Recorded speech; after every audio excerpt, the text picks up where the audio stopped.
Hey everybody, Malcolm here, recording this message from our garage gym. Just got done with a workout, and I'm going to record a journey of mine and kind of clue you guys in on what's going on here, but something that it's been a challenge, I guess, to overcome, and something that is important to me. So recording this journey, posting it on YouTube, whatever, is going to kind of help improve my accountability, I guess. But also I think the journey will be valuable for a lot of people. So to give you guys a rundown of what's happened over the last several years, for those of you who know me, was a high-level wrestler all through high school, college, got into grappling during college and after college, and actually earned a spot on the USA team in 2007. Went to Turkey for the World Championships and won the gold there, took that home, and kind of the pinnacle of my career. I continued to compete a little bit for about a year after that, and then got into business and opened up a gym. And as much as I loved it, that was one of the worst decisions for my fitness journey, because some of you trainers out there know, just like mechanics, the mechanic's car is always broken down because they're always too busy working on other people's cars. And kind of the same thing, I was always busy working on other people, helping other people get fit, and I didn't have a whole lot of time for myself as far as that went. And even though part of that's just an excuse, but part of it's legit, I was very busy with other people, and the sacrifice of sleep, just working around other people's schedules. You're working at 4:35 in the morning till 7:38, sometimes later at night, and so I kind of started to let my fitness really deteriorate. And then again, for those of you who know me, you might remember some of the health problems that I had when I was young. I had 5 sinus surgeries, had my tonsils taken out, had biopsies done on my lungs, diagnosed with several different things, chronic pneumonia. Between the ages of 5 and 15, I had 5 sinus surgeries. I typically had some kind of upper respiratory infection every 6 to 8, not 6 to 8, probably 8 to 12 weeks. And the doctors would just say, okay, he's got a sinus infection, here's some antibiotics. I'd get better while I was on the antibiotics, and then 4 to 6 weeks after the course of antibiotics, I'd start coming down with something else. It was either a sinus infection, strep throat, bronchitis, tonsillitis, pneumonia, one of those things. And I think most of it manifested in pneumonia. And so throughout the course of my life, I was on antibiotics like crazy. Despite being a competitive wrestler, had to battle with upper respiratory infections constantly. And so one of the doctors when I was a kid told my mom, she said, hey, your son, he's never going to be able to excel in athletics, and it's highly likely that he'll live much past 30 years old. So here I am, 37 years old, still going strong. But anyway, so fast forward to the recent past, and like I said, being a trainer in that industry, kind of let my fitness go. And one of the doctors that I had when I was younger, lung specialist, great guy, actually have seen him recently, and I'll kind of post some stuff on this video or splice some stuff in about things we discovered recently through him. But he said one of the biggest keys to me staying healthy is me staying in good shape, especially good cardio shape, because moving the lungs helps get things out efficiently. And he's the one that discovered when I was in high school, he did a biopsy on my lungs and took out some small pieces of my lung tissue. And from his study of my lungs, basically the cilia cells, or cells that line the walls of your lungs that sweep mucus out of your lungs, he said I only had patches of those throughout my lungs.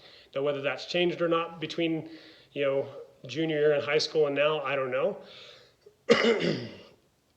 So anyway, he said, hey, you got to stay fit. And so that's another reason why I think over the last several years, I don't feel like my health has been the best, especially compared to when I was a competitive athlete. That kept me in good shape. And so anyway, lots of different things accumulating until the last couple weeks. We're in the midst of COVID, the COVID-19 pandemic, and I think it was November or December, I had an upper respiratory infection, and it got pretty bad. I was coughing up a lot of blood. My poor wife was, waking up in the middle of the night to me in the bathroom, just hacking out tons of blood. And we went to the local Walgreens doctor and got an antibiotic, and that seemed to clear things up. And then I scheduled an appointment with Dr. Forrester, that lung specialist, and he got me in, wanted a CAT scan done on my lungs, and he put me on some more antibiotics, which helped clear some stuff out again. But what he discovered was, and by that point I wasn't coughing up any more blood, the CAT scan revealed literally a hole in my lung, and that hole was probably bigger around than a quarter and fairly long. And I was having a lot of pain in my ribs. And so that's why I reached out to Dr. Forrester, because based on my health history, I was like, I need to be concerned about this. So reached out to him and said, hey, I don't know what's going on, but I'm having a lot of pain in my ribs, and told him about the past lung infection and stuff like that. So I went in and saw him. He ordered the CAT scan, had a follow-up appointment with him, and he showed me what the results of the CAT scan, and I had that hole there. So it was about 3 or 4 weeks after that, I think he said, finish this course of antibiotics and we'll get something scheduled, get a follow-up CAT scan scheduled, and then see how everything looks, in a month or two. And that was when COVID hit shortly after that. So I was like, I don't want to go anywhere near a hospital at that point. I don't want to have anything to do with that stuff. So it's been, let's see here, what day is today? It's September 7th. It's Labor Day. And so I think that my appointment with him was in January. So January, February, March, April, May, June, July, August, September. So 9 months later, I was having some sharp pain come back in my ribs. And so I felt that feeling again. I thought, you know what, I don't want to mess with this. So I scheduled my follow-up CAT scan, went in and got that. And the day that I had that scheduled, I texted him and said, hey, I'm having a sharp increase in the pain in my ribs. I'm going to get that CAT scan done. And he texted me back and he said, hey, are you available tomorrow? Which was Tuesday, 2 weeks ago. And so went in to see him. And the really cool thing is, I'm a person of faith. We called our mentors, Howie and Teresa, and they prayed over me before the CAT scan. They're out in Hawaii, but they prayed over me, and got the CAT scan done, went and saw Dr. Forrester, and the next day, the pain was about 50% gone. I thought, oh, wow, that's awesome, that's great.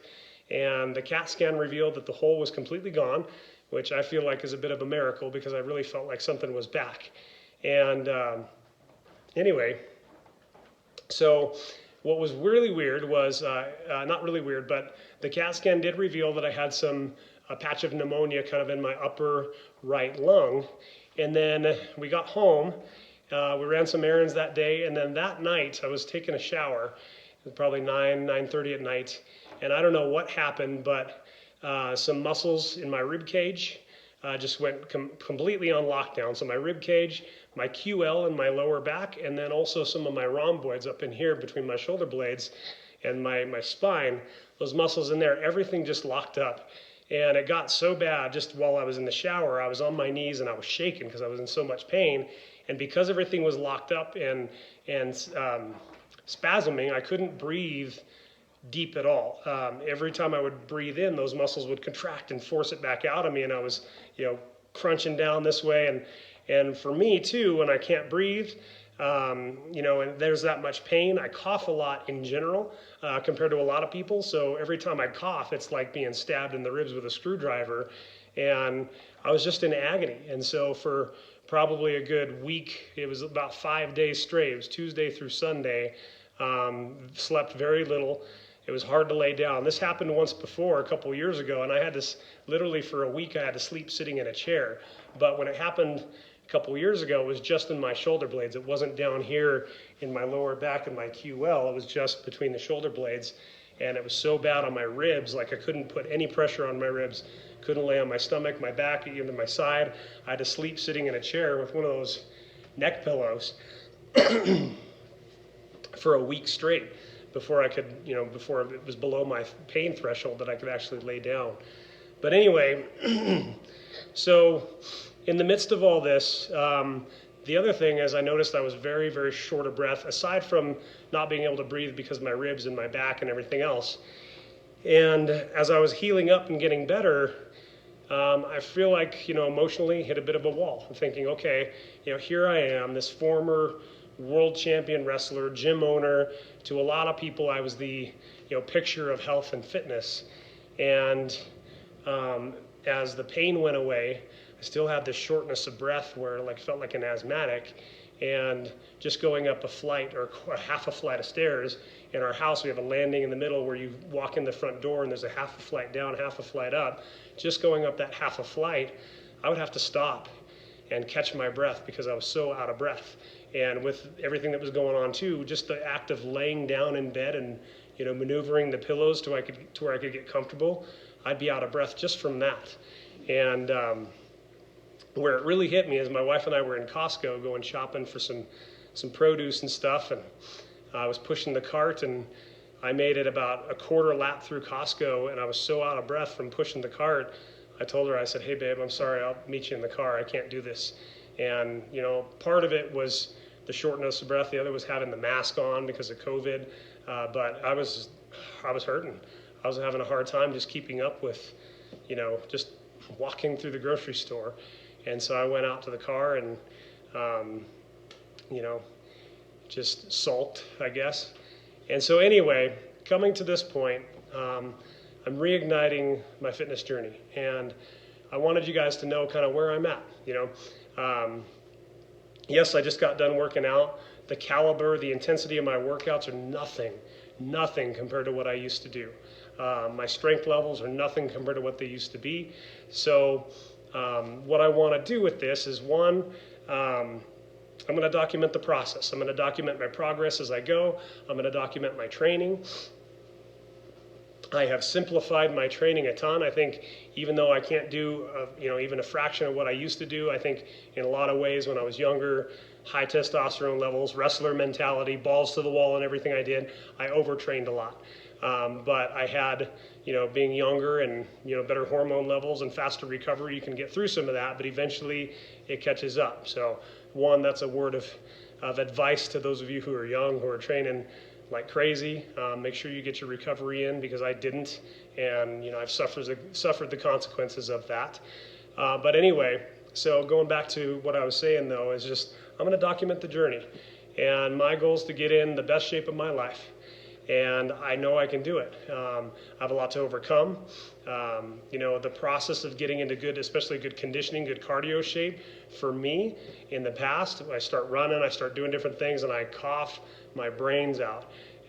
It's just the process of getting into shape for me. It's just what it looks like. So there's a lot more misery involved in getting into conditioning for myself than there is for a lot of people, for the average person who doesn't have the past with the lung issues and things like that I've had. And so anyway, like I said, I'm going to document the journey.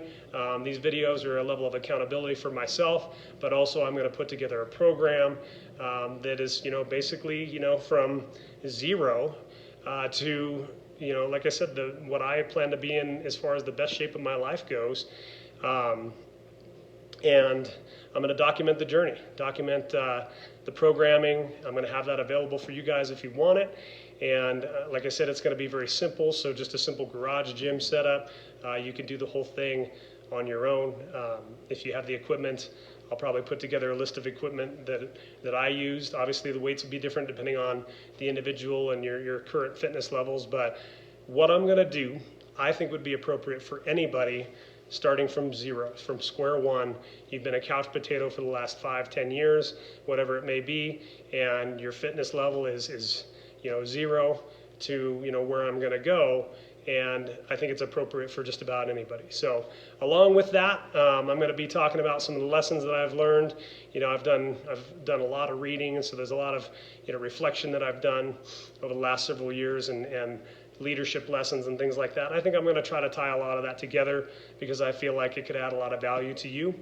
And so anyway, guys, this is video number 1 of this journey. I'm excited for it. I'm looking forward to I hope it blesses somebody. I hope it gives somebody hope, and hopefully we can share some stories, share some battles, share some struggles, and ultimately share some victories along the way. So hope you guys have a great day. And one of my favorite sayings is think strongly, attempt fearlessly, and accomplish masterfully. And I'm going to end each video with that because because that's what we got to do. Really, if you want to be successful in life, you've got to change the way you think. We all have a tendency to have weak thoughts. You've got to master your thought life, and that in turn helps you master your action, what you do. And then when you master your thought life and are proactive in your actions, and you don't let anything hold you back, then you're going to accomplish masterfully. So think strongly, attempt fearlessly, and accomplish masterfully, guys. Have a great day.